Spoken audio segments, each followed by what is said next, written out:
It's that time. Your fix is here. College football is a year-round discussion with these two. Here's JC and Morgan. Mike Morgan of ESPN and JC Shurburtt of 24/7 Sports have you covered. Beginning right now. Oh, it is another installment of JC and Morgan. It comes to you in the afternoon for the first time in a while. You can blame that one on me. My schedule got a little quirky here the last few days, but we are still going strong. Episode number 221, the post-turkey edition of JC and Morgan. It's late November, and I tell you what, late November in college football never disappoints on so many levels. The chaos on the field, the chaos off the field, the storylines just continue to push through one after the other. And you almost wish you could spread it out over the next few months equally instead of just coming at a barrage. Because as I get ready for this show every week, JC, I try to come up with some thoughts. And I know you do as well in the JC5, which we'll get to. And I'm just I don't even know where to start. There's so many different things from this past weekend and then that what's still going on. And, of course, coaching news is it's part of the fabric of college football talk in late November now. I don't think it was like this to this degree 10 years ago, 20 years ago. Now it is just an utmost certainty that there's going to be coaches fired, coaches hired, mega buyouts, mega rumors, false rumors, coaches, agents playing footsies with athletic directors and kind of okey dokes, coaches thinking they're getting a job and then not getting offered the job and then getting shianoed in the case of Mark Stoops. It's insanity. And I'm here for it. I'm loving every minute of it. Keep it coming. Keep a crazy finish like Auburn, Alabama coming. Make that mad stuff go on each and every year. Make the committee have to sweat things out if Alabama beats Georgia on Saturday. Make some programs really sweat over the coaching hires here. Make some other fan bases go through all the angst of knowing they're not making a coaching change, and damn it, they're pissed off because they did not have a really good year. About half the fan base in the SEC are just unhappy. They're just miserable, and they think they're the only program in college football that's going through some stuff. You're not. It's rampant. There's only so many teams that can win. And when I look at the SEC standings and I see Missouri and Ole Miss with 10 wins, that means there's a lot of unhappy fan bases below that in the standings. Then you got Ryan Day at Ohio State, who's like John Cooper 2.0 now, 40-0 against the Big Ten, except for Michigan where he's 1-3. How good is there? You got Lou Holtz. You got a 127-year-old man talking trash again at you. It's a beautiful, beautiful thing. With all that being said, we'll try to break it down as much of it as we can. We're going to do 2 this week because we had a little time off for the holidays. We'll get as much stuff squeezed into this action-packed installment of JC and Morgan. We'll go around the SEC. We'll talk about the weekend that was nationally. We'll get to the JC5. And we will talk about how we were on the verge of Armageddon. If a few of those games went slightly differently, as in a few more points for the other side, oh man, it could have been an absolute mess, and I would have been there for that as well. But with all that being said, JC, welcome. Hope you had a great holiday. Hope you're staying warm in Chi-Town.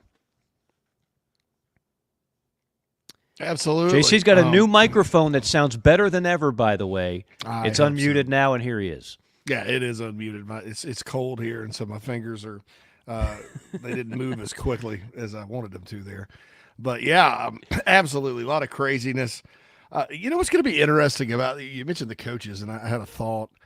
This cycle is not going to be like the cycle 2 years ago.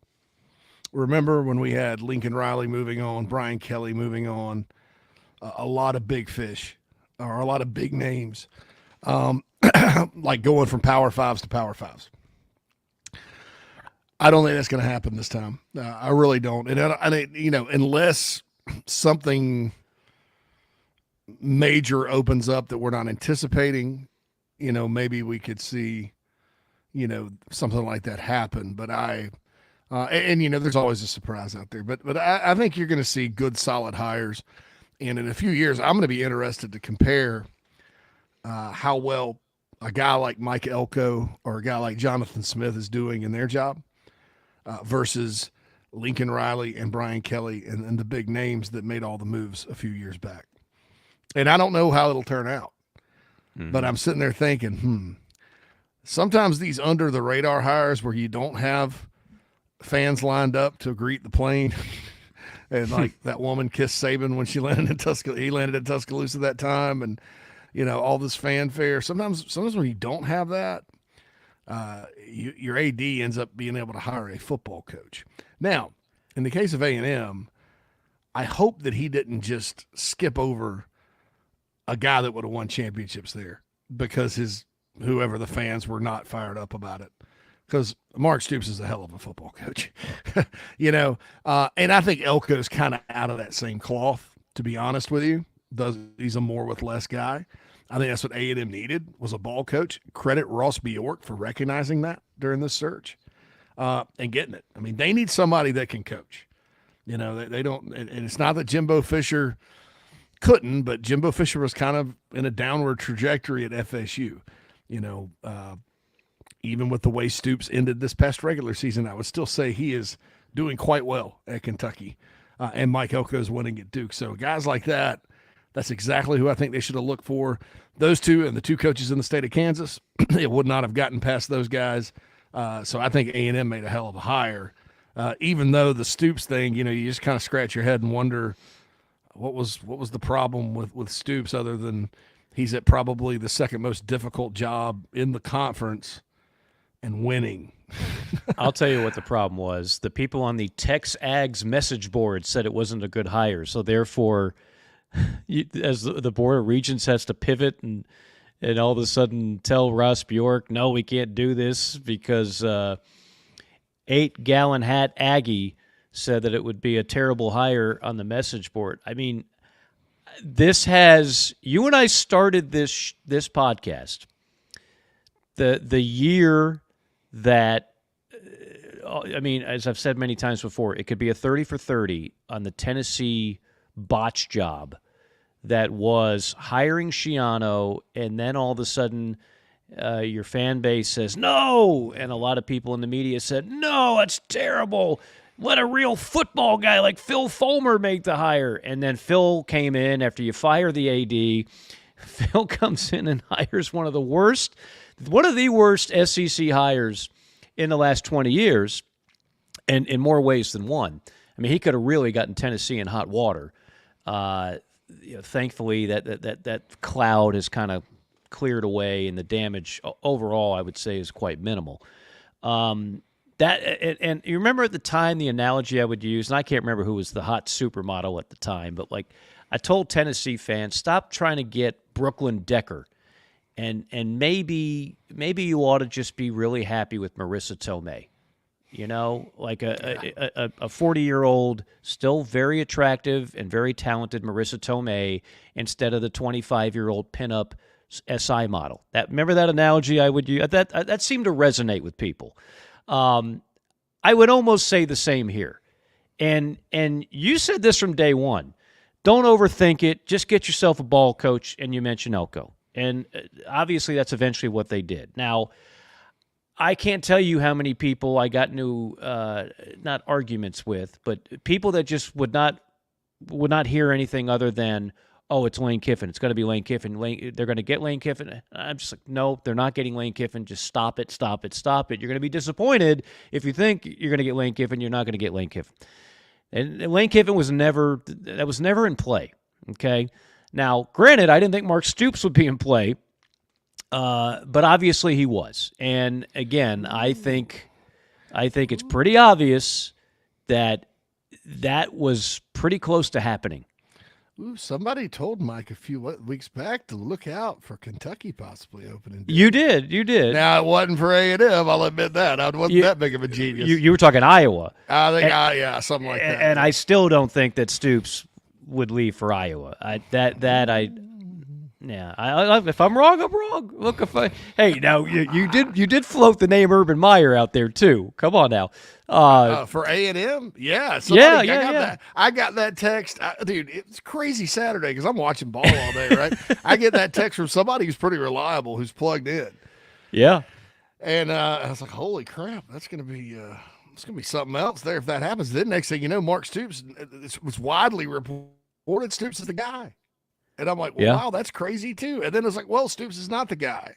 And then they hire the guy I thought they should hire to begin with. So, yeah, no, I mean, it is a crazy thing. I agree. I agree on that. Urban. I'm going to quit listening to Urban Meyer rumors. Yeah, stop listening to Urban Meyer. And for the God's sake, to the rest of the American media, stop listening to Lane Kiffin rumors. If I have $10 for every job that Lane Kiffin, people are convinced or they've heard a report or this or that on Lane Kiffin. Lane Kiffin is just fine where he is for now. Just leave it alone. He's won 10 games 2 out of 3 years in Oxford. You know what that means? That means he can walk on water. That means he's got so much equity in the bank with that program. He doesn't need the BS of another job, quite frankly, like an A&M at this point. So just lay off that point. Yeah, they're about to cycle out of the West, and some years they may have a more favorable schedule to where they can get to Atlanta if he keeps it up. I mean, it's just. All those Western programs that have beat their head against the wall for a few years, they're going to like this new one, this new setup. I think. Oh heck! I don't think for the schools in the East that are, I mean, everybody really outside of Georgia. I don't think it's positive for them. I think it's very positive for the schools in the West, though. No question, including Ole Miss. Now, Lane Kiffin, everybody wants him because he's the closest thing to Spurrier since Spurrier. He's a great quote. He's kind of an everyman. Frat boyish, what's he going to say next kind of guy. Doesn't really care about his hair. And in a time where there's a lot of cookie cutters and not a lot of, big personalities, and RIP to Mike Leach, we lost one, a big one. Yeah.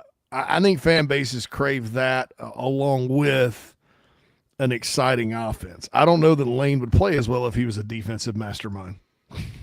Totally and he was agree. winning games 10-7, but he's a great offensive play caller, and he's got this personality to where you're watching the press conferences every day, and what's he wearing, what's he saying, and he's a celebrity, so of course everybody wants Lane Kiffin, and eventually he may take another swing at a big time type job, but I'm with you. I think he's happy right now. I think Lane Kiffin's a smart guy that's been through a lot and learned from it. And guys that have learned lessons like that, they don't jump back in the cauldron. Right. They're not the frog that's going to sit there, jump in the water, and let you turn up the heat. They're going to make sure that burner can't come on too quickly, before they do that. So he could have had Auburn. He could have had Miami, and there's probably a dozen other jobs he could have had. He chose not to. I just think, and again, here's the thing: like you can go 5-7 at Ole Miss, have an off year. Let's say it happens next year. Let's say Jackson Dart goes down with an ACL, God forbid, in week 1, and there's holes all over the defense, as there's been known to be over time in Oxford. And the portal is not kind to the Rebels for whatever, and they go 5-7. Is there not going to be a person with half a brain in that fan base that says, fire Kiffin? But in a lot of other places there would be, as insane as that sounds. So there's no question. Yeah, I don't think he's going anywhere. So I spent, just one more thing on the Stoops thing. I spent, and maybe this will put all the other stuff we've been talking about in perspective. I spent a week in the Commonwealth. My wife is from Frankfurt. I had a Kentucky basketball game to call Friday night. Oh, by the way, that is the best Cal team in quite some time. They're going to be real excited about that squad. And they don't even have any other 7-footers in, but it's the best-looking team I've seen since De'Aaron Fox and Malik Monk. But we'll talk basketball at another time. And so I'm surrounded by Kentucky in-laws Thanksgiving Day and around that time. So I hear it all. And there's always a couple in there, Stoops, I don't know. And they're talking, I like the coach over at Troy. Go ahead, let him go. His move. And this is before the A&M rumors started. This is Thanksgiving Day. We didn't start hearing about Stoops until Pete Thamel in the middle of College Game Day on ESPN. He just kind of dropped it like, like what? Usually he's talking about, the Western Michigan quarterback is out today. He's got mono, and also there's talk that the assistant coach at Texas San Antonio is going to take a coordinator. It's not always like groundbreaking stuff on game day, but it's still news people care about, particularly the gamblers.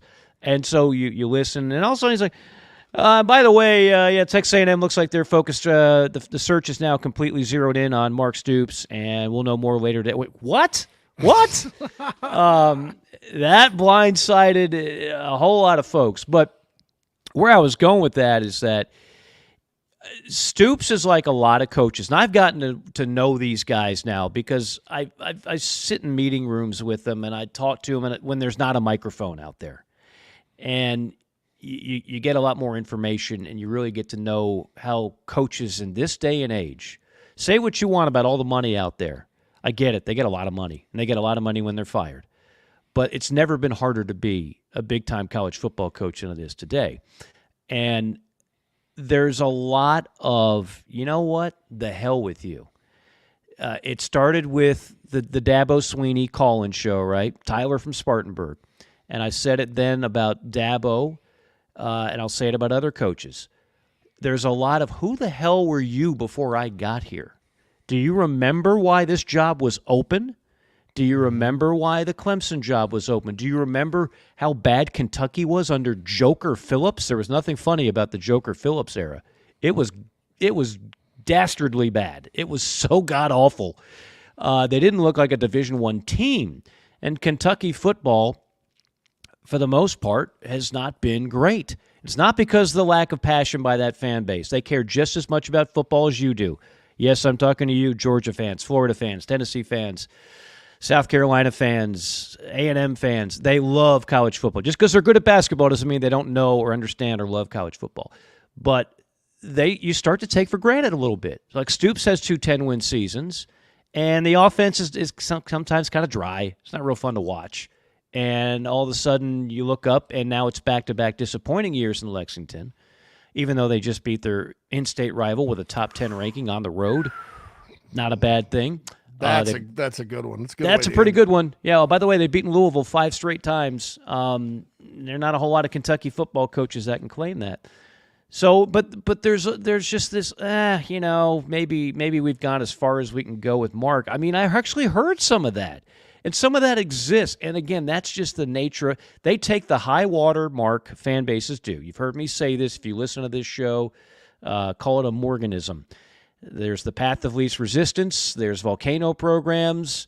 And there's the high water mark theory that some fans have, which is, well, we did it a few years ago, so that's what we should do every year and then some. And that's not reality. It's not reality. So there was a little bit of Kentucky fans, and then all of a sudden, it's like the girl you're dating, and you're really not sure if you want to get serious with her, and then all of a sudden you realize like the guy down the street would just kill to be with her, and you're like, oh, well, maybe I should like this girl more. Well, that's kind of like what fan bases are like. All of a sudden, your coach is courted by somebody else, like for all intents and purposes, minus the wins, a heavyweight in A&M, and it's like, oh, maybe we do have a really good coach here. You do. And that would have been a great hire. And I like Elko, too. I think they're both cut from the same cloth. The only difference, of course, is you've seen Stoops build Kentucky. Elko has built something at Duke, but I don't think you don't have the track record that Stoops does as a head coach. So it's a little more of a gamble, but I get it. He's been there. I have no criticism of the hire whatsoever, but the way this went down, people have long memories. Kentucky fans are not going to forget this. Mike Elko's not going to forget this. A&M fans are not going to forget this. The two names will be linked from now until 10 years from now, whatever the case may be. So I find that fascinating. I find that all fascinating. And that, and of course, the other one that had, this is funny, JC, I don't think anybody disagrees with this hire. When you talk about Mississippi State, and when you talk about Lebby, when you talk about, what he's done and kind of what Mississippi State is, and it just seems like it makes sense. Like, I can't find a single person that's saying, oh, Mississippi State should have gotten or they could have gotten. They all seem to agree like Jeff Lebby is the right guy for the job. I get it. I mean, because, Zach Arnett's decision to change the offense this year was a big deal because you spend 3 or 4 years building toward that style. And, of course, they did lose some guys to the portal. And do you know who was there on staff? I don't mean to interrupt you. Do you know who some guy named Spurrier Jr. was already in Starkville? He could have just picked up that offense and kept running it. I have my own thoughts about that. And he called the bowl game. They did win. I mean, I think, I could see that. I'm not saying they should have hired him. What I'm saying is if you're Zach Arnett and you get that job under the circumstances that you did, why you wouldn't just keep the thing moving? Yeah. Don't do a 180. That's what I'm saying. I'm not saying they should have hired him. Not in year one. No. I mean, especially with the way they played offense at times this year. I mean, it was just – maybe if you want to slowly, because I mean, you spend all that time, like, okay, you take over for Dan Mullen, you want to run that kind of offense. And I guess Joe Moorhead was technically between the forgettable Joe Moorhead era was technically between Mullen and Leach. But you do that, and hey, Mullen's offense is different. It's got a lot of power running. It's got big offensive linemen. They run downhill at you. They run the quarterback. It's a lot like what they do at App State. Philosophically, not necessarily schematically. I guess that would be fine. But, you go from a Mike Leach spread. There's no tight ends on the roster, and you try to run this. I mean, that was going to be not going to be a positive. No matter how, I don't think the OC hired from App State was bad. I mean, I think he's a pretty good coordinator. It's just, you're trying to fit a square peg in a round hole in what essentially ended up being an interim situation. And so if you wanted the job, you needed to win if you were Arnett. Lebby gets them back to spread. He's Art Briles' son-in-law. He'll chunk it all over the yard and run fast. They're going to be a lot like Tennessee on offense. And if that's what Mississippi State wants to do, more power to them. Here's my question. Leach was a stark departure from what they've normally done in Starkville, which is, think about their personnel yearly, Mike. For as long as I can remember, what does Mississippi State have? They're usually huge up front on offense. Yeah, big line. They're usually huge on defense up front. They usually have a great running back. They usually have a dual threat quarterback. Receivers, there's been some good ones here and there. Not necessarily a parade of those, but you found a lot in the state of Mississippi, though, at receiver. I'll give you that. Quarterback position. That's going to be the key, to run that They don't get many style. great ones, minus Dak Prescott. Yeah, you're usually looking at a dual threat guy that can kind of run more than he can throw, kind of like what Mullen used a lot of times. So, that would be my only question there. They were lucky to have Will Rogers there as a freshman because Will Rogers is an excellent fit for what Leach does. He's a Leach-style quarterback. But just like he's like Gardner Minshew and the rest of those guys. But so we'll see what happens. That would be my only question about it. I think Lebby was due for a job. I think that, the OD there, the AD there was at OU and was familiar with Jeff. It's good to see him get it. We'll see. Who knows? Maybe he brings Kendall Briles with him, his brother-in-law, to be the OC or something. But it'll be an interesting thing to see kind of how they evolve next year and how hard they are to defend and all that. I will say this on the quarterbacks, though, because I just gave kind of a brief history there. It may not matter nowadays because you can go in the portal and get somebody's backup that's really good that would love to come play in a system like that and put up numbers. So it may not matter. Just like at Tennessee, what Heupel did. He got his first two quarterbacks at Tennessee, both were from the portal, Hooker and Milton. So it may not matter this day and age in terms of what you can do at that position through the transfer portal. Yeah, it might not. I mean, although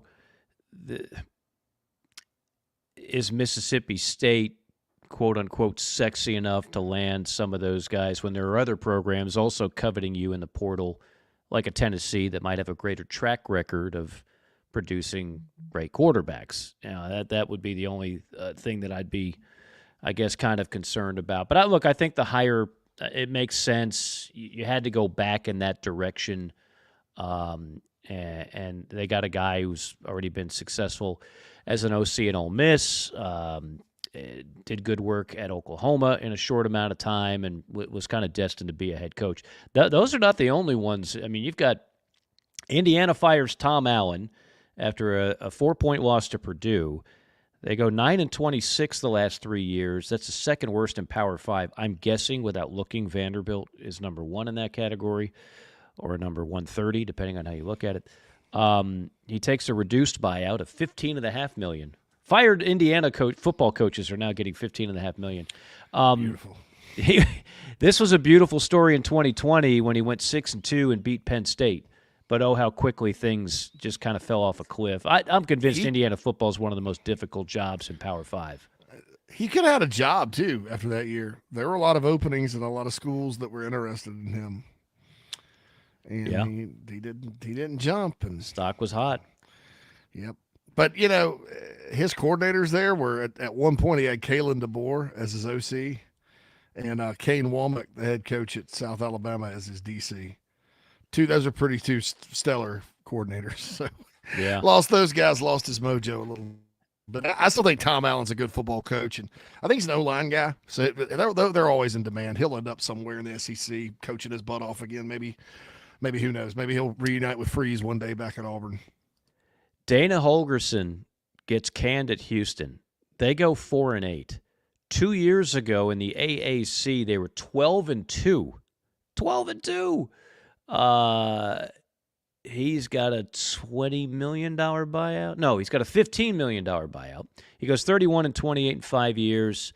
When they moved to the Big 12, this had all the makings of, okay, you got $20 more million of income based on the TV package. I had him, was one of his first years there on the job.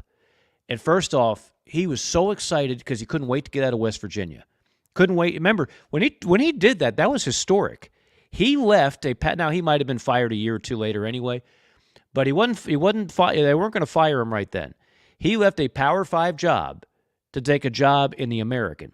That just doesn't happen. He did it. But as you know, JC, as well as anybody, the recruiting in Houston alone is insanely rich. And he kind of intimated to me, even back then, he thought that everybody was telling him Big 12, Big 12, Big 12. Well, it happened. But with that, the wins might be a little harder to come by as well. They certainly were this year.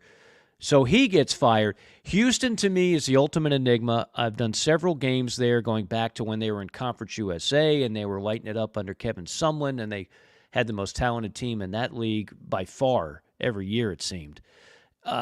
What you don't know until you go there, what I didn't know, I know, but I had no idea. Because I would always ask people like Andre Ware and other, why are they not in the Big 12? When you go to a game at Houston, when you go to that campus, you realize it is a commuter school. And they're never going to get 80,000 fans for football. I think the new stadium seats, I don't know, not close to that. It's not the same. It's the same footprint, but it's not the same DNA of Texas and Texas A&M and even a TCU. It's just different. So the job on the surface seems like it'd be an awesome job, but I'm not so sure that that job is still very challenging from some standpoints. Would you agree with that?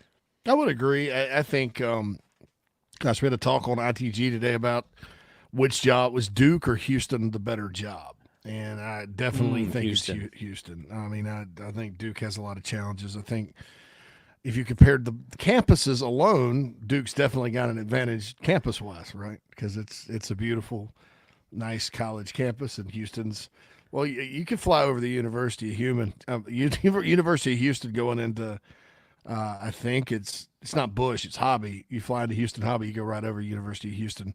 You go over Rice, too, which is a little bit different situation there as well. But so there's that. But then there's also they get more support though, Mike, they have more money than maybe they don't have SMU money, but they've got some people with deep pockets to support athletics there. They're a national powerhouse in basketball again. 40 years after Phi Slamma Jamma, the Cougs are back under Kelvin Sampson. They've had moments of greatness, and in the Big 12, like you think, well, who are the powers for the new Big 12? Well, I mean, we can name 7-8 schools with potential, but who are the powers? I think it's wide open. Utah, maybe you would put. I'd say maybe Utah, and maybe Oklahoma State, as far as TCU, Kansas State. I mean, it's pretty much wide open. So it's like a shotgun start. Fire the gun and let's go and see who wins the race. And I think that's probably the thought. The downside of that job is they're not patient with coaches there at all. Ask Major Applewhite and Tony Levine. Those guys were like 2 and done. I mean, they don't. You better win. Houston to me is like a better version of Cincinnati in that it is a commuter school. It's similar to UCF in that regard. Although UCF student body is getting so big, they almost have a brand new on campus group there now, and they sell out their stadium. It's better than like a Charlotte, which every coach in the country says is a great job, but it's a commuter school. So, you don't have an endemic fan base there, and then that could be a problem, but people love the location. So we'll see how that goes. I think it's a good job, not a great one. And Phil has a good point here. TD ECU Stadium, where the Cougs play, 40,000 with the foundations to expand to 60 if they need it. Okay. That's Astrodome was about 59 where he used to play. In front of seats, yeah. I mean, 40 expandable to 60. I think they'd be happy if they could just consistently get 50 to go to Houston games. But look, UCF is a commuter school too, but eventually with their success, those fans caught on. They play in a smaller stadium, but they pack it. It's about 40, but man, their campus now, it is a community. They have 65,000 students. Oh yeah, and it's the largest enrollment of any school in Florida. There's a small percentage that are on campus, but the percentage wise, it's still significant. I mean, the kids go and it's UCF's a different level campus though. I mean, whereas Houston's location within the city, it's probably not the best location. Pardon me, could I have directions back to the expressway? Yeah. You see, hey, something about your mama. To quote Vacation there, but it's UCF is in a really nice part of town outside of Orlando, and they've got room to expand. I mean, it's really nice. So, gonna be interesting. To see. By the way, you referenced Mad Dog. That's Phil Molinax, our fine producer behind the scenes. Jay Diz on Chat Row for those listening live. So whatever happened to Tom Herman? That dude fell off the face of the earth. Yeah, he did. I mean, that was one of a few of those can't miss candidates that absolutely missed. And it seems like there's been more and more of those, which, again, if you're an AD and you're the Board of Regents and you're the search firms, Tom Herman ought to be like example one of if it's too good to be true, it just might be the so-called can't miss candidate. Tom's at FAU, by the way, right now, coaching at another commuter school in the mean streets of Boca Raton. One other thing I thought was interesting. Did I get all the fired coaches here before we get into the actual games? I got one in the JC5 we'll talk about. Okay. I just wanted to mention this. We haven't talked much Deion Sanders on this show, not for any reason or another. Like in week one, praised him. And I've said all along that I wanted it to happen. I wanted Deion to get a job because I just root for the good story. And Deion to Colorado makes for a good story. At least it did for about a month. Since then, it's been almost just completely off the radar. The bandwagon Deion fans, they just kind of went back in hiding. There's this narrative out there that if you don't love and slurp Deion Sanders as being a quote-unquote revolutionary coach, which was the kind of lingo that was being spewed by a lot of people in my profession, that somehow you hate Deion. No, just because you say somebody doesn't agree with you, hates Deion, doesn't actually make it so. Just because you say Deion is revolutionizing coaching in college football, which is an asinine statement, doesn't make it so. Just because you want Deion to be an exceptional college football coach that is going to change the landscape of how future colleges hire college football coaches, just because you want it so badly, doesn't make it so. He finished 4-8, dead last in the conference, the exact conference record that they had a year ago under the previous coach in Carl Durrell. Does that mean Deion Sanders is going to be a bust? I'm not saying that at all. I think he's going to get players in the portal, and things are going to happen. To say that it wasn't obvious he made mistakes this year, then you weren't paying attention. You weren't following it. It's great to have rappers on the sideline. That's fantastic, man. I like rap. Did I tell you, JC? I like some rap music now. But if I'm a fan of a particular program, I don't know if I need that exactly. It doesn't really help much of anything. It certainly didn't pay off many. I mean, you struggled to beat Colorado State in double overtime after you went on a diatribe how you were dissed by the Colorado State football coach. It's Colorado State, okay? And since that win, Colorado just went in a downward spiral, went 4-8. Let me tell you some coaches that did do some really good stuff that didn't get a fraction of the attention of Deion. How about David Braun of Northwestern? He inherited an absolute debacle mess from Coach Fitzgerald in the middle of an absolute scandal, right? They go from 1-11 to 7-5 he's the interim coach. And I'll give you one other one at USF, that's South Florida. Alex Golish, born in Moscow, by the way, went 6-6 after going 1-11 last year under Jeff Scott. Those are the guys that had the biggest impact on a particular program in 2023. What happens in 2024, I have no idea. Again, love the story of Prime. Love it. But too many people I hear, again, in this profession and on TV, are sitting there and going on social media and say, if you're not pulling for Deion, you hate Deion. No, I save my hatred for much more important things than Deion Sanders. Never hated Deion. Never loved him. Not going to walk around a sports bar in a Deion jersey. But I think he's entertaining. Do I think he's a great coach? I haven't seen it yet. Maybe he turns out to be one. It's a great story, and I'll leave it at that. But so if somebody's thinking, how come they haven't talked any Colorado football in the last couple of months? It's because there's been nothing to talk about. They go out there and they get smoked every week. Speak for yourself on the jersey, man. You got a Deion jersey? As a Falcons and Braves fan growing up, I mean, dude, the guy hit a home run and scored a touchdown on the same day. Freakish athlete.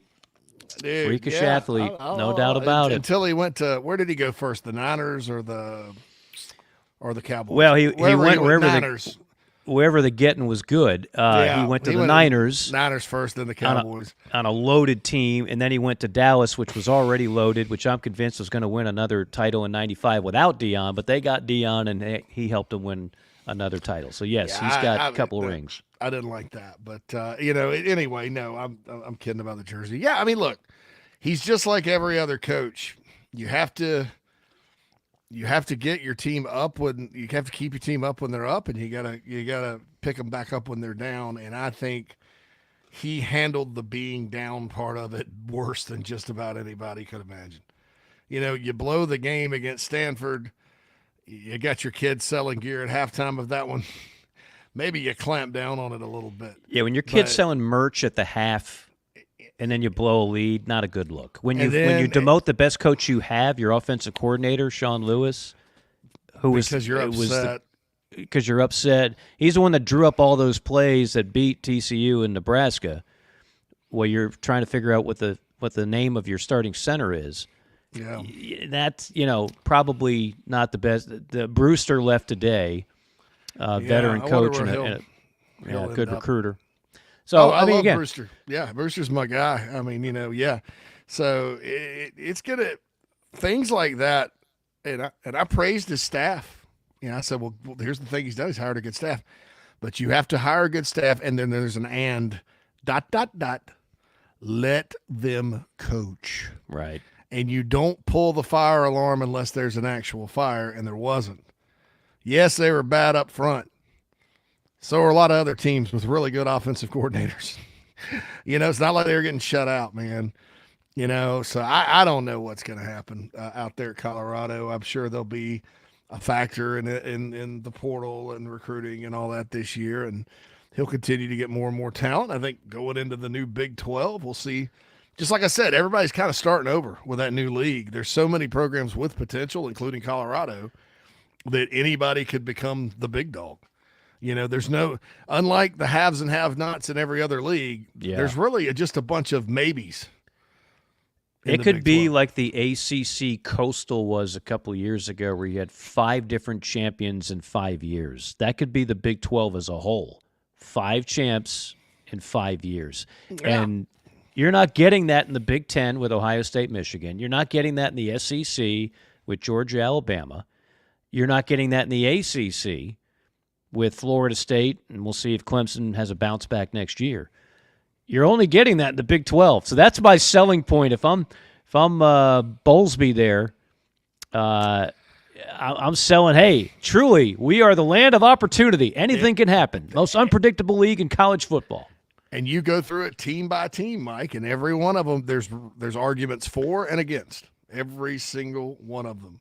Even the Eastern, like West Virginia and UCF, West Virginia is like, if you did the history of all the programs in that league, West Virginia is the winningest program of all time in the Big 12 now.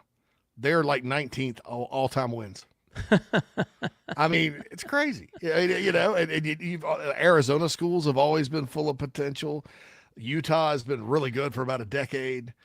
All that good stuff. So LSU Tigers, LaDonna Miles Dixon says, that's good to have. Usually there's Gamecocks in this chat box, but there's a Clemson fan here. There's Vol Steak. Hey, I like it. I like the diversity. For those that don't know, I mean, we've been doing this now since 2016, but we just started doing it live, and we just started doing it on video. So like 90-something% of you listen to this not live. So we understand the people that are watching and listening right now. You're our very special chosen minority. The rest of you will catch on to it later. We no matter what your format is, whether it's Spotify, YouTube, Facebook, Twitter, we love you all equally. But yeah, we do like the diversity of fans. We've got people all over. We hear from them in the mailbox. In fact, we'll get to a couple of those later on. I know we're way over time for a break, but we got to just mention the 2 biggest games of the weekend: Ohio State, Michigan. And I'll go Iron Bowl for the second one. We could argue, there's so many on rivalry week. There's so many games to talk about, and we'll get to some others in the JC5. Ohio State, Michigan. Just your thoughts on the game overall. I'm sure you had a chance to watch a good amount of it. I watched every play. That was our brunch post. Mine and Nat's. We posted up and had a little brunch and watched that one with some Big Ten fans, and I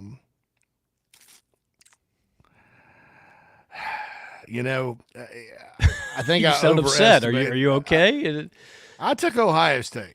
Okay, well, don't feel bad. I took them to cover what I thought would be 3.5, and now I think I'm an idiot for doing it because I've been telling everybody how good Michigan is all year long, and then I wimped out during our pick segment. And look, there were some bad calls in the game, but I'm not going to sit here and use that as an excuse for the Buckeyes. It's kind of like the kid said afterwards for Michigan. He's like, a lot of these kids for Ohio State, they're stars, superstars. They know it. They have all the Instagram videos and super celebrity status and the gloves and all that. And he's like, but we just go out here and ball. And he's like, that doesn't mean they're physical. He's like, just me, like myself. This dude has like a neck tat. I don't know who he even is. I know his name if I saw it, but he's just like, we just go out there and, and just ball and play physical. And that's literally what they do. And I'm tired of underestimating Michigan. I I think Michigan's probably been the best team in the country. I think a lot of us that have a background in recruiting probably subconsciously, because I fight against this myself, I hate to admit it, because it's like, well, that's a team full of 3-stars and low 4s. You know, that's not supposed to happen. Where are all the studs that play for Alabama and Ohio State and Georgia? They're not at Michigan. That's just a damn good football team. And how many stars was J.J. McCarthy? J.J. was a 5. Okay. I think, or a low 4, high 4. He was a 5 as a junior when he left Illinois during the pandemic year and went to Florida, went to IMG. I think he stayed a 5, probably, but a low 5. There were quarterbacks ranked ahead of him, you know. And it took him a while to get as good as he is, but he's really good, right? I mean, they're really good, and they're tough to beat too. They're at the same time, I'm a little disappointed in Ohio State that, you know, they just didn't seem to really attack. They were not the more physical team. They had good physical moments. They did play better defense than they did have the last few years. They get pushed around, but you know, it's just it's a tough loss for those guys. But yeah, I was a little upset about that because I'm upset at myself for doubting Michigan the whole year. And then the Iron Bowl. Don't worry about Auburn fans. You've already probably flushed that loss to New Mexico State.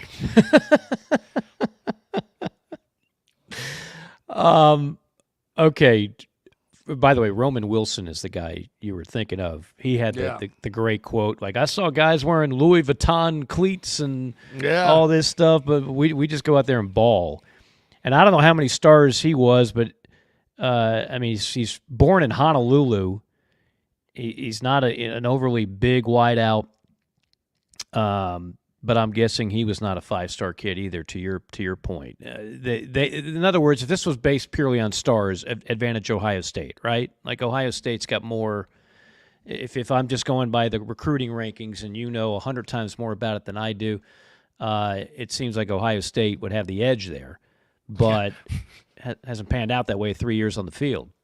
Now, Roman Williams' 2020 class. The top 2 receivers in that class both signed with Ohio. 3 of the top 5 signed with Ohio State. Julian Fleming, Jackson Smith, Najiba, or however you say it, and then G. Scott Jr. all went to Ohio State. Old Roman Wilson, number 38 receiver in the class. Yeah, that's what I'm saying. And by the way, Fleming's a Pennsylvania kid. Cole Kublik and I called his game against Hammond, which had Jordan Birch and all those South Carolina studs that one year, and he's like the 3rd best wideout on the team. Harrison's going to be a top 5 pick. Like they just Ohio State had the talent to win that game the last 3 years, but they haven't, and that's why Ryan Day is on the proverbial hot seat, despite the fact he's 40-0 against everybody not named Michigan in that conference. Check this: there were 1, 2, 3, 4, 5 dudes that signed with Auburn in this class. Rated ahead of Roman Wilson at receiver.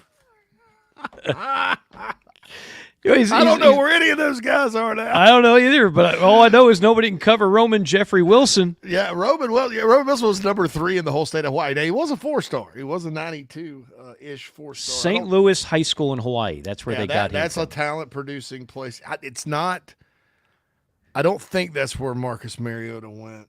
I think he went someplace else. But yeah, I mean, the number 38 overall, man, in the 2020 class. It's just not bad. Goodness gracious. And Corum's an undersized running back. But this is Jim Harbaugh. With all due respect to the interim coach, I mean, what he has instilled there, it's cultural, right? Like, and there's no question they've used what is, in their opinion, they feel like they've been railroaded, right? Their head coach was railroaded.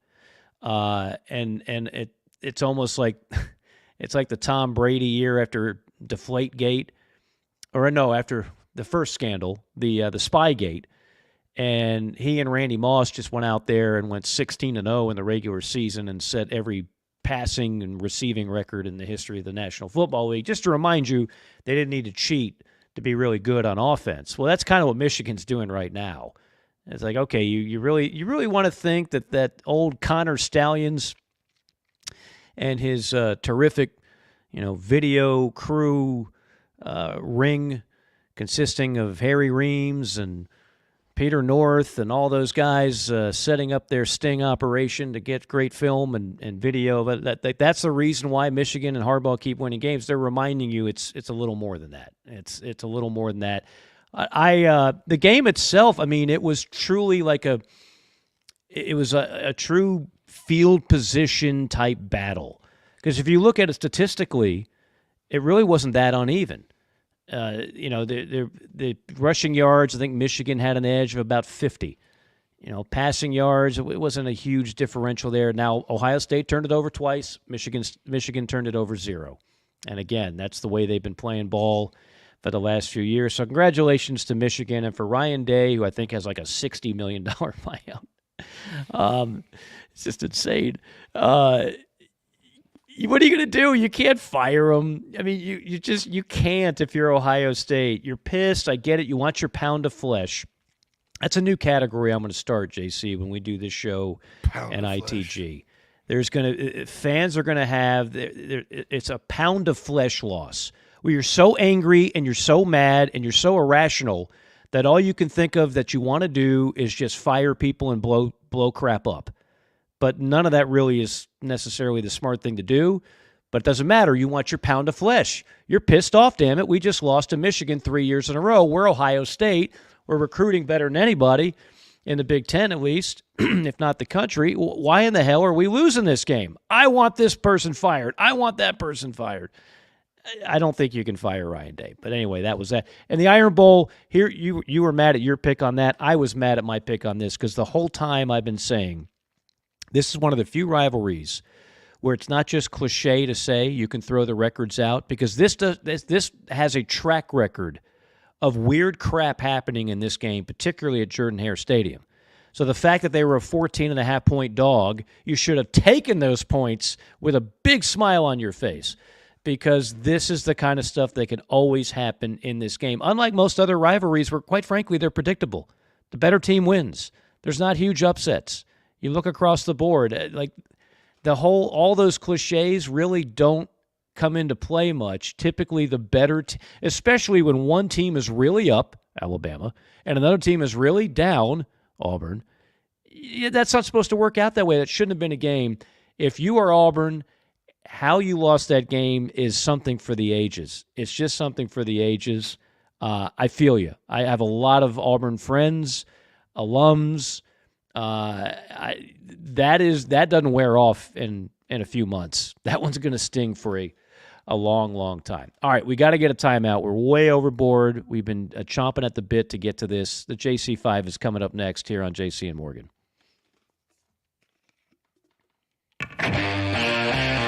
Down here in the South, we don't always see eye to eye. While our taste in college football teams, or what sauce, if any, goes best on a rack of ribs, or what to mix with our Dixie vodka might be up for debate, we can all agree there's nothing better than a Southern tailgate. And like our favorite college teams, our ingredients come from small towns and big cities. They're grown in Southern soil, are crafted by Southern hands, and proudly represent the South in our backyard and beyond. So raise a glass of Dixie Southern Vodka to celebrate being made in America and raised in the South. Hey, folks, want to tell you about our friends at Titan Construction Group really quick. They're a Mid-Atlantic-based general contractor, specializes in retail, restaurant, and office construction. TCG strives to separate itself from other general contractors by adding value every step of the process. From project budgeting to estimation, value engineering to construction, they focus on those relationships and not the transaction. Titan builds partnerships one project at a time. Among their clients are Starbucks, Crumble Cookie, Blake Pizza, Home Goods, 15 plus years experience, based in Midlothian, Virginia, and contracted in Virginia, West Virginia, North Carolina, and South Carolina. So get on their website, TitanCGinc.com. That's TitanCGinc.com. Get in touch with Brad if you're in need of a general contractor that focuses on going above and beyond for their clients. That's Titan Construction Group, a proud sponsor of the JC and Morgan podcast. South Carolinians, this message is for you, as well as for people in Georgia, Florida, and Tennessee. If you think you may need work done to your roof or a new roof altogether, there's one simple name to remember: Elite Roofing and Restoration. South Carolina native Jeremy Johnson has been helping people in the South make sure they have the very best people checking on and building new roofs for over 25 years. Fully licensed, bonded, and insured. They provide the best service possible. Call or email today, 678-781-1998. That's 678-781-1998. Or you can go to EliteRoofingGA.com. Schedule a no-hassle, free inspection today. Wind damage, hail damage, or just wear and tear. Don't settle for second best. Let Jeremy Johnson and Elite Roofing and Restoration take care of it all for you today. Hey, this is Mike Morgan, and like many of you, I love staying active. It makes me feel better. It helps me enjoy a better life. But whether you're a world-class athlete or someone just keeping the dream alive like me, you'll want to make sure you have someone who can handle the injuries that are going to arise. That's where the world-renowned Dr. Michael Hatrack of Synergy Sports Wellness and Synergy Release Sports come into play. He's been my guy for nearly a decade, and he has served thousands of people, including over 400 NFL players, over a career that spans 47 years. Yeah, he's that good. And his staff's personalized biomechanical treatments and therapies can handle it all. Back pain, knee pain, shoulder pain. We all know the injuries, but few know the solutions the way Dr. Hatrack and his terrifically trained staff do. I've seen others. No one delivers the results the way they do. That's why people from all over the country come to Synergy's 2 Georgia locations, Buckhead and Alpharetta. Dr. Hatrack has trained a team of chiropractors in his proprietary technique that has been proven to yield life-changing outcomes, from professional athletes to the Joe Schmoes of the world like, well, me. Check out the website to set up an appointment today, SynergyReleaseSports.com. That's Synergy with an S, ReleaseSports.com. You can also find a link for them on our website, jcandmorgan.com. Let the incredible staff at Synergy take care of you so you can reach your wellness goals. It's time for the top topics in the sport. We bring the JC 5. Number yes, one. It is. Number one. Number one. Number one. All right, on repeat. Number one. Why don't we just have the announcer guy just say that for the entire length of the segment? Our DJ, man, it's you got the record skipping there. That's Gary B on the ones and twos. You know, this segment has become so immensely popular, we had to give it some voiceover work. So here we go. Absolutely. Number one, LSU, please fix your defense. I thought Jalen Daniels, Daniels, the quarterback for LSU, had a great year. Probably win the Heisman anyway. LSU's not LSU without playing good defense, Mike. And I don't understand why they're not that good. Maybe they lost some guys. Maybe they just didn't rebuild from last year. Brian Kelly, please fix your defense, because as someone that's always respected LSU, it's just kind of tough to see them against an A&M team that really probably just didn't even want to be there. Just run over them and almost win the game because you can't stop anybody. It almost seems like there was a little bit of residue of the lack of discipline from the coach Orgeron era. Oh, I'll tell you what, I just let my boys go out there and play. You can't tell me that there's not athletes. 7 months ago, I was in Baton Rouge calling the spring game for LSU. I told you I thought LSU was going to win the West, beat Alabama, and Jaden Daniels would be the top Heisman candidate out of the SEC. I was right on the last point, and I was wrong on everything else. And the reason I was wrong on everything else is because I, in a million years, never thought the defense would be that bad for LSU. You're right. There is no excuse for it. I do think this will be an outlier. You can't convince me they're not going to go back to having dominating defenses with NFL players all over the field like they normally have. So the offense lived up to the hype and then some. The defense did not, and that's something that I'm sure will be repaired. In terms of the Heisman, again, as someone who's been pumping up Jaden Daniels since April, and then in week 1, and then in week 5, and then in week 8, now everybody is on board. I don't think it's as a Heisman voter, I will say this. I'm not going to tell you, I don't make up my decision until after the games have been played. There are some people, again, already politicking for this, which is, I don't mean to make it sound more dramatic than it is, but it is irresponsible. Bo Nix does have a big game on a huge stage on Friday night against Washington, that if they win, Oregon will likely be in a college football playoff. He's thrown 2 picks all year. He's going to throw for over 4,000 yards. He's a hell of a talent. So I don't think it's a slam dunk that Jaden Daniels wins it just because a lot of people are now saying that. There's too many people, I think, in general, as I watch the people brainwashed on college campuses across this country right now, that just are so easily influenced by what they hear and not what they see and examine and look at for themselves. Don't just go with Jaden Daniels because you heard somebody say it on some platform. Let it play out. Jaden is certainly going to be in New York, and right now I would say he's the number one candidate, but he's not going to be playing on Saturday, and some other folks will. So we'll see how it turns out. I think if Bo goes off, you got the potential to have a really close race, whereas last year it didn't turn out that way. It was almost like, okay, I don't want it. Okay, Cale Williams for a mediocre Southern Cal team, you take it. It'll be an interesting final few days leading up to it. What a story Bo Nix is going to be. I remember his first game, Mike. It was for Auburn as a true freshman. He led them back from 19-3 down to beat, drum roll, Oregon. That's right. Now, to tell the whole story, Auburn fans were merciless on Bo Nix whenever they lost a game. Somehow it was always Bo Nix's fault. But that's the nature of being the quarterback. You're going to take the brunt of it. And he's a better player now than he was then. But Bo Nix, back then, playing for some, by Auburn standards, not the most talented Auburn teams, he still played some good football, but took, quite frankly, a lot of crap on the Plains. And now he's got a chance to play for a national championship, again, if they can beat Washington.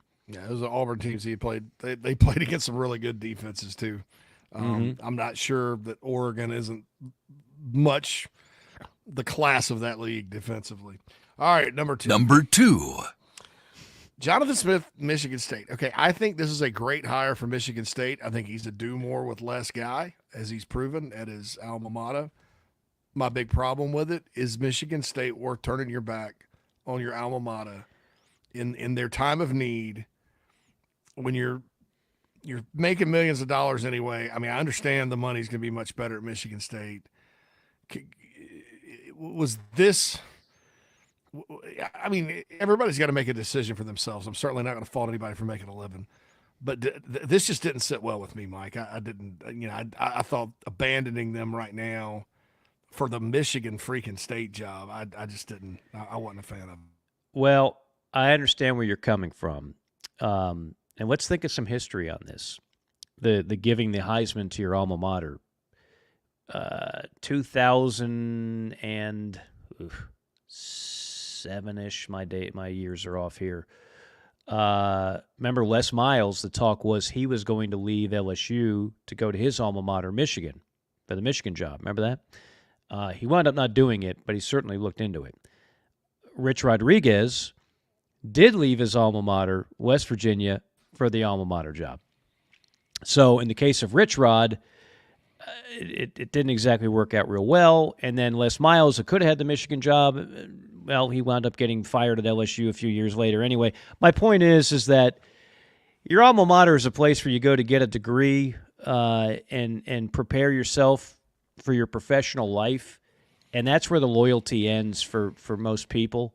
I don't blame anybody, including a coach, where clearly the alma mater is a more emotional, more visceral connection than just your average student body person that, got their economics degree there. Mm-hmm. If you want to be angry at somebody, JC, and I get it, and I'm sure a lot of that fan base is angry right now, be angry at George Kliavkoff. Be angry at Larry Scott. Be angry at the people that took a once proud Pac-12 conference and obliterated it with one bad, ignorant decision after another to where Oregon State is now jingling change in a cup trying to figure out what is their future going to be. And that is a gamble that if you're a hot coach, you just can't afford to take. So is Michigan State a better job or a sexier job, or I don't know. You certainly don't have a huge act to follow in Mel Tucker, but I do think because of the just complete flimsy ground that you're standing on in Corvallis right now, that I understand the move to take another job. Great hire, by the way. Yeah, I know. That's exactly the kind of guy they needed to hire. And look, God, but shoot, he's the only coach to win there since Erickson, like big and consistently. Oh, he's a great coach. And we talked about him in the offseason, remember? We were talking Jonathan Smith in July. He was the quarterback on that team that Erickson had out there that went 11-1 and beat Notre Dame in the festival. The last with Chad Okocinco and TJ Huzmanzada, were quarterbacks or as receivers. So I don't know. Didn't sit too well with me. Maybe I'm just being a little empathetic to Beavers fans because they've had a really, really good year. Their game with Oregon notwithstanding, and just to see the coach walk out the door because of this BS. And then I'm just not a fan of what Michigan State's been doing at all. So maybe my personal feelings are kind of. You have every right to feel that way. Yeah, you have to have personal feelings in the JC. No, I like that. I like you getting in touch with your feelings here. This is very Dr. Philish. This is healthy. This is cathartic, and you're not alone. Like there's a lot of things that, as great as college football is, there's a lot of things that are happening that I think are bad and detrimental and suck.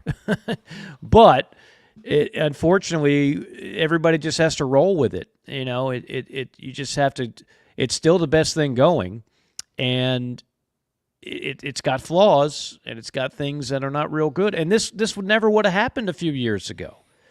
Oregon State would have had the money to go ahead and pony up and keep a guy who loves that school and sweat blood and tears for Beaver Nation.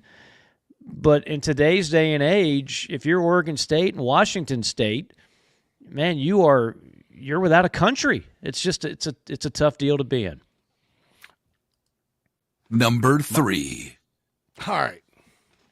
I'm going to say something about Mike Gundy because he doesn't get enough love on the show because we don't talk about him a lot. All he does is win. Back in the Big 12 championship game, maybe it slightly surprised me, but it wouldn't shock me to see him beat Texas this weekend and win it. This guy, they're never in the top 25 in recruiting. They're never, on everybody's radar. They have some bad moments like losing to South Alabama at home 33-7 this year where you think he's probably lost it. And then he just turns around and hands it to that running back and he's running for 1 billion yards. All hail Mike Gundy. And I think if you're just talking about coaches in the new Big 12, Mike, Gundy has to be up there with Whittingham, top 1 or 2, in my opinion. I mean, I'm there with you. There was a time where Mike Gundy was rumored for a big job like once every 3 years, right? Mm-hmm. Tennessee job among them. I think finally people just figured out here is a guy that truly does want to stay at his alma mater. And if you just stay off his back and let him do his job, he ain't going anywhere. He's happy to go to Eskimo Joe's 3 nights a week. He's happy to enjoy all the things that Stillwater provides. If you've been to Stillwater, it's an interesting town. I can tell you what. It's. I hope to go to Oklahoma, the state, for the first time next year. Really? For South Carolina's at Oklahoma. I've actually all my travels. I've never been to Oklahoma. Oh, you need to go. I've been to Norman a few times. I've been to Stillwater once or twice to do some football games, and it's just your typical awesome little college town. There's not much to it, but people eat, breathe, and sleep the Cowpokes, and they love it. And it's a cool stadium. It's a cool setup. And Mike Gundy just fits in there. And as long as he keeps doing what he's doing, the fact that they beat Oklahoma, that was just like, now the guy, I mean, he truly does. He bought himself a lot of goodwill with that because that was the only knock you could find on him, right? And he doesn't beat Oklahoma enough. He doesn't win Bedlam enough. Does everything else good enough for us. Well, now he did that and probably spoiled Oklahoma's chances of having a memorable, or at least the potential to have a memorable season. So I'm with you. I think Gundy does great work. He pisses off a lot of people because he doesn't care. He'll say whatever. But he's a heck of a football coach, and that is not an easy job at all. Maybe now it becomes a little bit easier with that Oklahoma and Texas. Maybe they become the beasts of the new look Big 12 conference. Could be. Second Big 12 championship game in 3 years.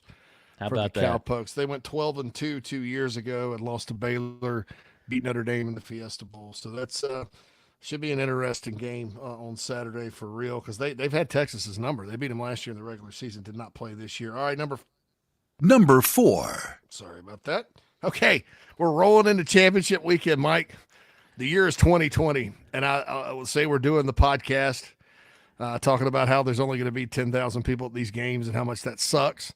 But I give you a prophecy. I'll be Mike, in 2023, we're going to roll into championship weekend, and UNLV, New Mexico State, and Tulane are all going to be playing for conference titles.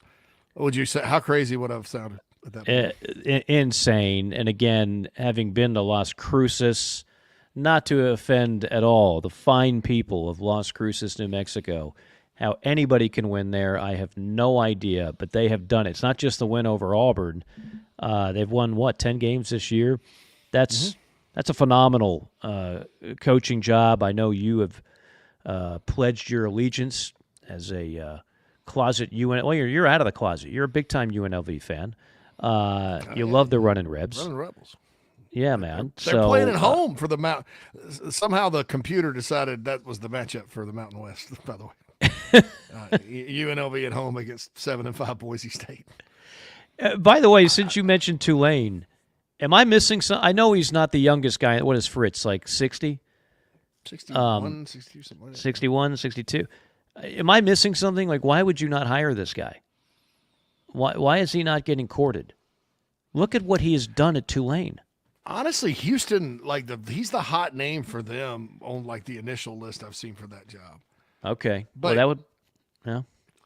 I mean, it's hard to argue about Missouri a few years ago hiring Drinkwitz, but Fritz was kind of the guy they were kicking the tires on at Missouri. Okay. After Barry Odom got fired. Yeah. So I mean, Tulane is not an easy job. It's just not, and he's done a remarkable job. We'll talk more about these matchups later in the week because there's a couple of. I mean, all the point spreads with the exception of Auburn. Sorry, War Eagle. Alabama, Georgia, which I think is 5.5. Alabama, everything else, Georgia, everything else is pretty lopsided. I'm sorry, you were going to say something before that. Oh no, that was more about Tulane. I mean, I always tell people, it is a tough job. I mean, Mac Brown was there 1 year, took them to a bowl, bolted right back, and went to North Carolina. He got North Carolina the first time. Tommy Bowden was there 2 years, and he went 19-4 with Rich Rod as his OC and got Sean Clemson. King at quarterback. And then they had some success under Curtis Johnson, getting to 6-5, 7-5 like that. But man, Fritz is winning big. I mean, among the more embarrassing things Lincoln Riley's done at Southern Cal is lose to Tulane in the Cotton Bowl last year. Yeah, because his defense couldn't stop him. That's right. They're actually legit good, and somebody should hire that guy and get the most they can out of Willie Fritz before it's too late. I think it's almost criminal that he hasn't had better opportunities. I mean, who cares? Age is just a number. I mean, if we haven't learned that, just look at what's going on in the world. I mean, there's some people that can't function at one age, and other people that could run a marathon at the same age. It's a number. And and who hires a coach for a 20-year plan nowadays anyway? Nobody's staying in. No. You're either getting fired or you're leaving for another job. So you might as well get 5 good years out of these guys. About Mark Stoops, this was year 11 for him at Kentucky. So I don't know, but no, Joe Morrison was at New Mexico, not New Mexico State. JD is, and I'm sorry, I need to correct this because sometimes if I don't, I won't be able to sleep tonight. Mac Brown was at Tulane 3 years, not 1. But the minute he got them to a bowl, he was Audi 5000 and took the North Carolina job. Yeah. So my bad on that. All you Green Wave fans. We're huge in the Green Wave community. I don't think there's any doubt about that. All right. Number announcer? 5. Thank you. All right, just real quick, Rick Stockstill, you know him, Mike, for working with him at South Carolina. Was at Clemson for years, East Carolina. Took the Middle Tennessee State job after Spurrier's first year at South Carolina. So it's been this long. 05. Won 113 games there. Just even last year, they went to Miami and won by, 24 points. That's not an easy job. They're not smack dab in the middle of talent heaven. Although the high school football around Nashville is pretty good. You have to go find players. I think the transfer portal makes a job like that even tough. They have surprisingly good fan support up there because it's a big school. It's a commuter school, but it's a big school. He probably was there a couple of years too long. 18 years is a long time. Sometimes you just won't. They were 4-8 this season. Sometimes it's like, well, it's just time to roll. But wanted to give a shout out to him. He's a good guy. One of the good guys in the sport. Obviously, the state of South Carolina has always appreciated him, and I'm sure everybody at Middle Tennessee will as well in time. Curious to see who ends up with that gig because it's with the portal now, it's a tougher job because you're going to lose players inevitably. But certainly wanted to give a shout out to him, after all that time up at Middle and winning like how many years? I guess it's about 17 or 18. 06 was his first year. So he has 18 years. His son played there and was a great quarterback, Brent. He was. I had his son in a game. He was one of the best quarterbacks in the league that year. He wasn't, that was not a nepotism play. His son was a baller. Very good. Very good. And they've had a few players, I want to say Rich James, a wide receiver who made it to the NFL as a return guy. Murfreesboro's a nice college town, not too far from Nashville. That's your selling point in recruiting. If you're a college kid and you're a player there, you can get in your car and be in the Music City without all the traffic of actually living there. So I don't know, man. Murfreesboro traffic's pretty bad. Is it Murfreesboro? Oh, I've only been there once. It's like Marietta. If you think about Marietta. Wow. Think about okay. Murfreesboro. Not. It's a blur. It is, but no, it's a nice place. You're near Nashville. Their stadium is actually, I think it's about a 30,000 seat stadium. Oh yeah, they've got they've got facilities, fans. Yeah, so, no, that's not a bad job at all. And Massaro's still the AD there, right? So Massaro hired him and fired him. It's rare to have an AD and football coach both be at the same school. Yeah, for 17, 18 years, that's almost unheard of. Because your friend Jerry Myers in baseball that used to be at South Carolina is now the permanent head baseball coach there. He's the baseball coach. And, of course, Kermit Davis had a great run with the basketball program. In basketball before he got pulled off the big upset against Michigan State. Then he took the Ole Miss job, and then he got fired at Ole Miss. Yeah, Woo! Middle's got potential. I think it's probably just one of those things where it's time, and it was time, but 18 years is a long, long time. And when Stock still got that job, man, I never thought he'd be there that long. I thought he'd probably win and get another gig, but it just never kind of happened. And he, it's almost 2 decades in Middle Tennessee. That's crazy. I remember the day he got the job too. So crazy. We'll take a quick break. We'll go around the SEC, and JC, I want to ask you a question that you're more qualified than 99% of the people that are in this industry to answer, and I think just about everybody listening who's a fan of a college football team will want to know that answer. I do want to remind everybody that JC and Morgan brought to you in part by Jeremy Johnson and Elite Roofing. Those of you in the state of Georgia, South Carolina, Florida, Tennessee, Jeremy Johnson and Elite Roofing have you covered. I've been doing business with them for nearly 20 years. A couple times I've had to get a new roof at different spots that I've been in, and they've been in business for more than 25 years. They also do a great job with home repairs, something else that I've called upon Elite Roofing and Restoration to take care of. I'm going to give you the email because it's a different phone number and a website depending on where you are, Elite Roofing and Restoration at gmail.com. If you're in Atlanta or if you're in Georgia, it's EliteRoofingGA.com. If you're in South Carolina, it's EliteRoofingSC.com. You get the idea. But for all of them, it's Elite Roofing and Restoration at gmail.com. Free estimates on everything I just talked about. No way you're going to get better service, and a company that knows how to work with those insurance companies. Let's face it, they can be stingy. and sometimes even fraudulent. Believe me, I speak from experience. Sadly, that's Elite Roofing and Restoration. Jeremy Johnson and Company have you covered. Make sure you check them out today. For those watching us on YouTube and Facebook and Twitter, you can see their number at the bottom of our screen. Quick timeout. Final segment coming up. It's JC and Morgan. Chicken cock originated in Kentucky, like so many other bourbons. And so the resurrection of it, Paris, Kentucky, that's the county seat of Bourbon County. So much of this whiskey was being made in that Bourbon County, put on ships and barges and shipped down to Ohio, down to Mississippi, and got to New Orleans, where it got distributed all over the world. And people kept saying, well, hey, I want some more of that whiskey from Bourbon County. And so that's how bourbon whiskey got its name. And chicken cock originated actually in Paris, Kentucky, which is today Bourbon County.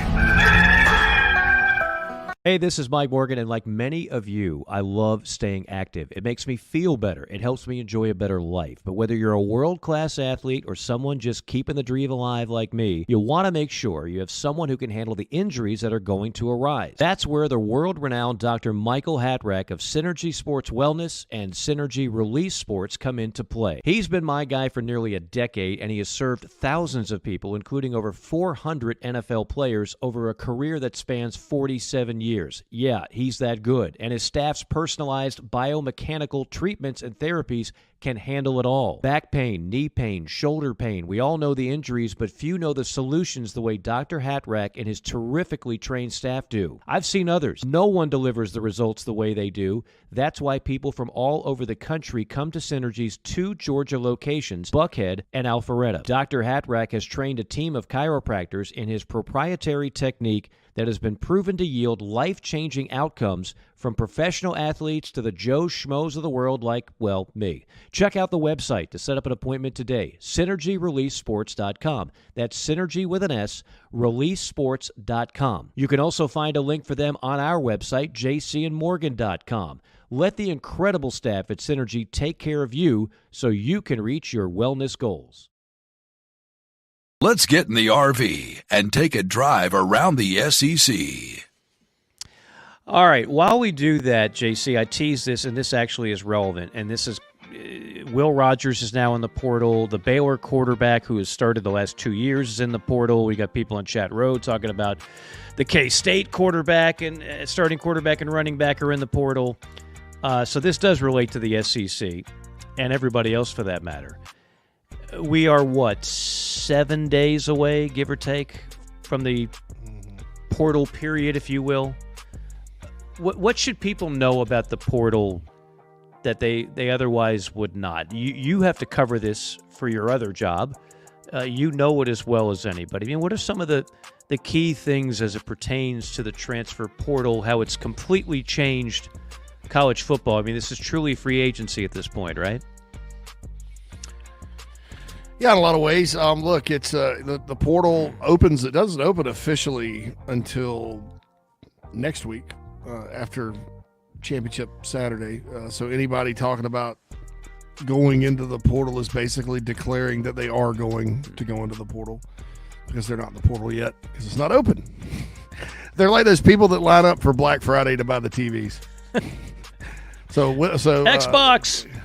K-State's quarterback, Will Howard, is right there in line for that Xbox. Right. So anyway, so that's when it opens. It closes a little earlier this year, January 3rd. There's some exceptions for the teams that are in the national championship game, I think. So it's a little less than a month this period's going on. Now, I mean, can you even describe the chaos that this is right now? I know a lot of these kids have already made behind the scenes, call it tampering, call it what you will. A lot of these coaches already know they're getting a kid who has not declared, but they know they're getting him in the portal, right? I mean, a lot of these things are done ahead of time. Oh, I'm sure. Yeah. I mean, it happens. I mean, and I saw a lot of Ivy Leaguers jump in, and I won't, before people freak out about that, don't like the portal, keep it. Most of those guys are actually, it's a good story, because the Ivy League does not allow you to take a fifth year. There's no redshirting in the Ivy League. So a lot of these guys from the Ivy League that are the best players there, they're not quite ready to go to the NFL, but they're damn good players. they're going to move on and get the chance to play big-time football and have a degree from an Ivy League school. So nobody should get weird about that. Like, oh, why is this kid walking away from an education or whatever at Penn? They're not. That's a different situation. And there was a bunch of them that jumped in today. And quite frankly, some guys that have 20 offers right now so far out of the Ivy League. So that's a little different. The quarterback situations at every school, it's almost now, Mike, where half of college football is starting some sort of transfer quarterback. Yeah. Believe it or not. And it's going to be interesting to see, where does Will Rogers land? I heard through the grapevine he sort of wants to go play in an offense that's a little more, that'll prepare him more for the NFL. So could he maybe be the next quarterback at Michigan? If he stays in the Something SEC, like he will obliterate every record known to mankind. The only reason he didn't already is because he got hurt. Well, I don't know if that's important to him. Maybe he goes to Kentucky and plays for Liam Cohen. That's been rumored in Lexington. I can tell you that. Yes. Yeah, I mean, so it's the quarterbacks always are going to be interesting, and it was getting to be that way even before the portal. When you look at things like Lincoln Riley and his 3 straight transfer quarterbacks, 2 of them won a Heisman out there at Oklahoma. It was kind of starting to trend that way anyway, because of waivers and such. So you look at that, I think if you're following a certain team, don't get too high, don't get too low. Really dig in, and there'll be players that leave that you like and you liked out of recruiting that were highly rated that maybe haven't done much, or maybe they have done a little bit, and you're looking forward to seeing them progress next year, and then they leave. And then, the players they bring in too, I will tell every fan out there, it has been, we're now on year 3 of the portal. It's a proven fact now that half of the good players teams get out of the portal these days were not highly rated. They maybe were not at great schools. A lot of them come from lower levels. And if you look at the NFL draft and kind of how that lays out every year, Mike, that makes sense. Because not everybody comes from Alabama and Ohio State and all that. Alabama's third teamer that's a senior that sat on the bench and played special teams the whole year, he's not getting drafted. It's the guys that play and all that. So don't get down on your school if you lose a kid that was a 5-star that really hadn't done much, but then you get this guy from Holy Cross or somewhere that's just a complete freak. He's going to help you win more than that other guy. So those are my little pieces of nuggets of advice for fans as we follow this craziness in the transfer portal this year.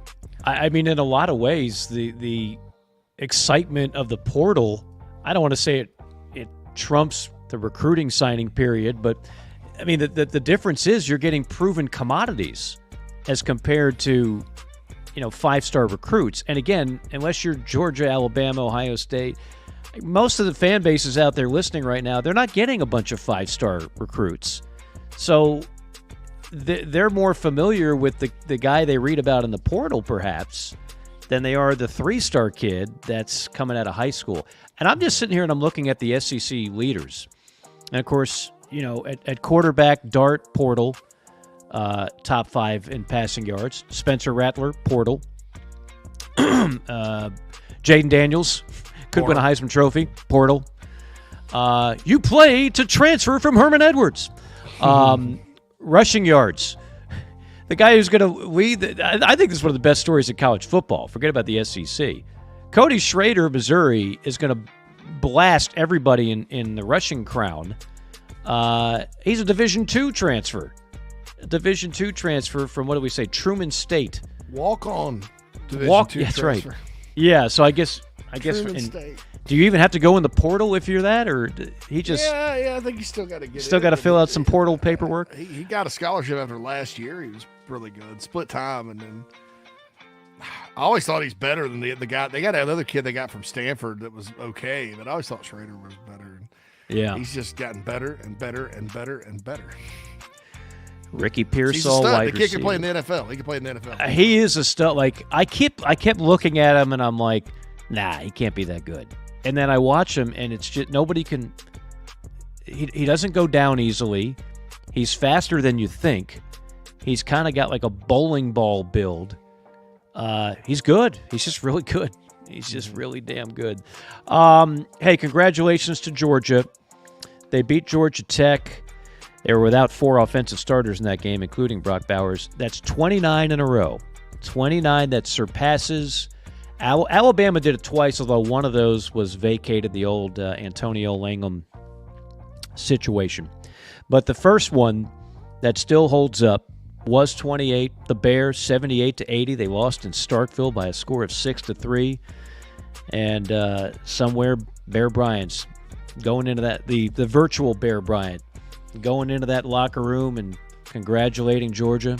I want to congratulate you, boy. You like to do impersonations, JC. I don't bring them out often, but this is what if Bear was alive today, I think he would have been there in the front row with a press pass, and he would have gone in there and said, you boys, you really did some fine things today. And I remember when we did 28, and I thought that was great. We took it one game at a time.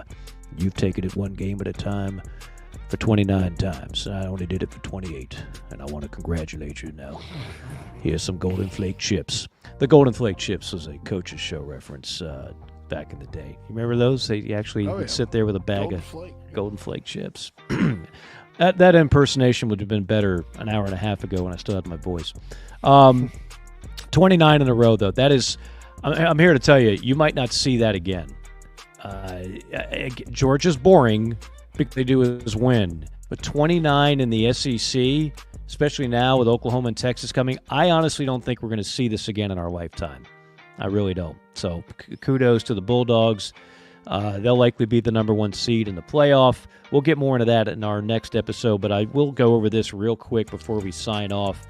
The bowl projections for SEC teams. The SEC will get 9. By the way, the ACC more than any other conference with 11. Wow. And the ACC also, this is for you, Danny Cannell, so you don't have to troll. The ACC did go 6-4 against the SEC. Now, does anybody on the planet believe the ACC is a better league than the SEC this year? No. I don't think so. But, look, I'll give credit where credit is due. The ACC 6-4 versus the SEC. And for that matter, the biggest wins for the SEC at a conference is probably Kentucky at Louisville. What else do you have? Ole Miss over Tulane? Mississippi State over Arizona? You know, you're kind of right, Mike. I mean, I started thinking about that the other day. I'm like, where are the big wins? LSU lost to Florida State.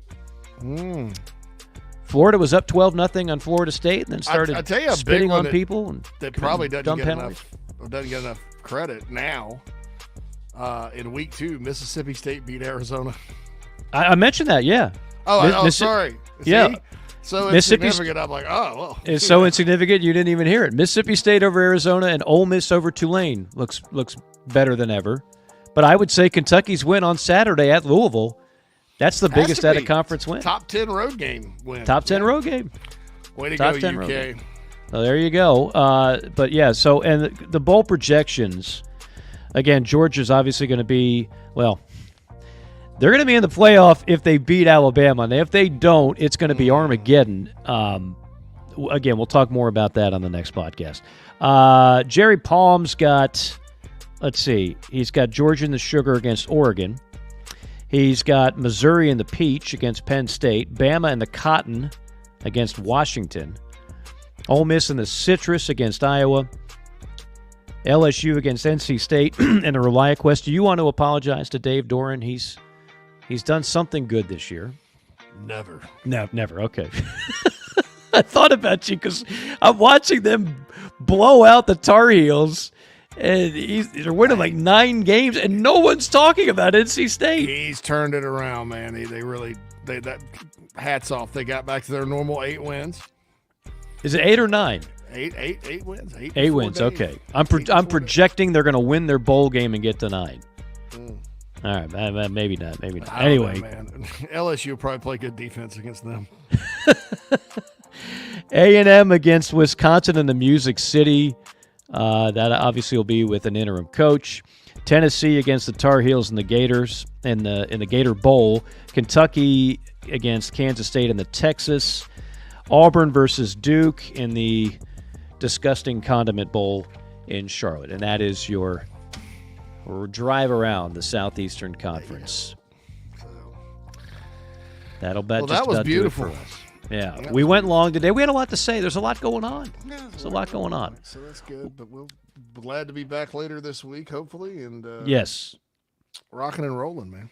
And by then, we'll have the answers to some new coaching jobs. We'll talk a little bit more about the upcoming games on Championship Saturday and talk about the potential scenarios for the college football playoff. Thanks to Mad Dog Phil Molinax, as always. Thanks to you folks out there tuning us in live and all you listening to us at some point throughout the week on the various platforms that we are on, which is all of them. We'll also get to the mailbag. Got some really good emails. jcandmorgan.com is where you can email us. We'll get to those later on this week. For JC, Mike saying so long. See you next time on JC and Morgan.